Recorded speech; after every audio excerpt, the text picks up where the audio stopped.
Hi guys, this is SAT1 Math with Joe Beck, and today is lecture 6. For today, we will be going over part 3 of the algebraic methods, and this is actually the last section of the algebraic methods that we'll go over. Again, it is on the basic side, however, today we'll be dealing with of the harder problems that we'll get for the Algebra 1. Okay?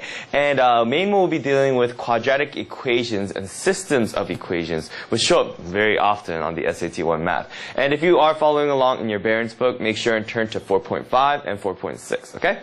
Alright, now the super challenge review. Hopefully all of you guys were able to solve the problem. It wasn't too difficult, but for any of you guys who did have a little bit of difficulty, don't worry, I'll solve it for you right away.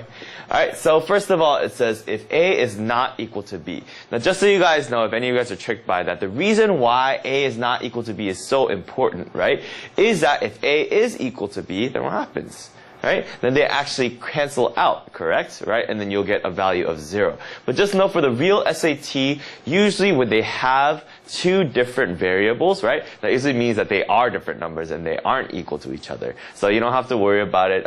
For this problem, they're just clarifying. Okay? So if A is not equal to B and A squared minus B squared is divided by 9, right? And that is equal to A plus B, then what is the value of A minus B? Now remember what I said, always underline. So what is the value of A minus B? That is what we are looking for, okay? So don't overcomplicate things by trying to solve for A, solve for B, anything like that. It'd be really hard to do. Rather just focus on getting A minus B. Okay, so just rewriting the equation here, right? Let's say we have A squared minus B squared over 9, right, is equal to A plus B.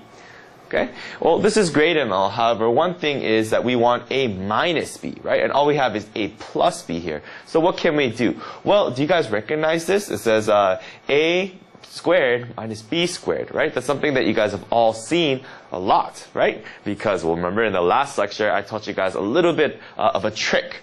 If you guys remember, just reminding y'all, right, it says A squared minus B squared is equal to, right, A plus B and A minus B. Everyone remember this? Right? So remembering that equation, right, we can do the same thing with this as well, right? So we just say A plus B, right, times A minus B, right, is over 9, which is A plus B. Now, this is great. Right, because now we have A minus B, so we have a source of what we can isolate, which means we want this to be alone, correct? Now, if that's the case, well, obviously, first thing we're going to do is, right, get rid of the 9, so cross out the 9 by multiplying 9, right, which means we also need to